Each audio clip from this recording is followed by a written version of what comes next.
लगातार मध्य प्रदेश से एक षड्यंत्र चल रहा है और वो षड्यंत्र आज उसको बेनकाब करने के लिए आपके बीच में हूं। ये वही इंदरगढ़ है जहां कुछ दिन पहले हमारे भाइयों पे हमला करने की जरूरत की गई थी। ये वही इंदरगढ़ है, मैं इस बात को जानता हूं। और हमला करने वाले भी हमारी ताकत को जानते हैं, वो बेवकूफ नहीं है, हमारी ताकत को जानते हैं। मुट्ठी भर लोग हैं, मैं उनको जानता हूं। अगर एक जोर से आवाज लगा दी तो भग्गी मच जाएगी, मैं इस बात को भी जानता हूं, मैं अपनी क्षमता को जानता हूं। प्यारे साथियों, गौर से सुनो कि क्या षड्यंत्र है। षड्यंत्र ये है कि इस देश को जो मजबूत करता, अखंड बनाता, वो भारत के संविधान को कमजोर करने का षड्यंत्र किया जा रहा है।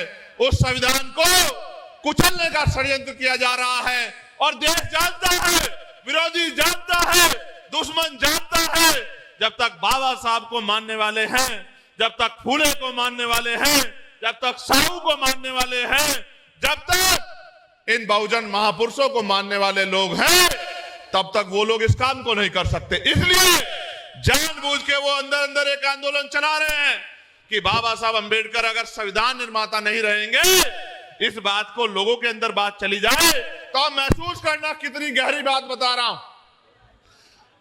मरते रोज लोग हैं, सड़क पे एक्सीडेंट होते हैं, लोग जलकर मरते हैं, पीड़ा में मरते हैं, तमाम तरह के अन्य अत्याचार में मरते हैं, लेकिन हम उस दुख को कितने समय तक गले से लगाते हैं, हम उस दुख को कितने देर तक याद रखते हैं, हमें उसकी पीड़ा कितनी देर होती है, इस बात को समझना पड़ेगा मेरे साथियों।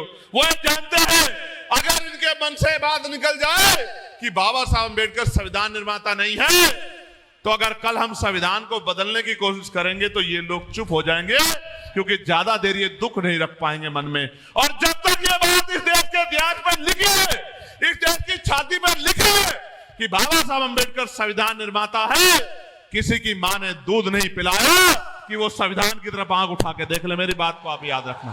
इसलिए जानबूझ के षड्यंत्र करके आपके मन में जो संवेदना है, जो भावना है बाबा साहब अंबेडकर इस देश के प्रति और इस देश के संविधान के प्रति है, उन भावनाओं को परिवर्तन करने के लिए आंदोलन चलाया जा रहा है। हालांकि ऐसे आंदोलन से होता कुछ नहीं है, कुछ नहीं होता है।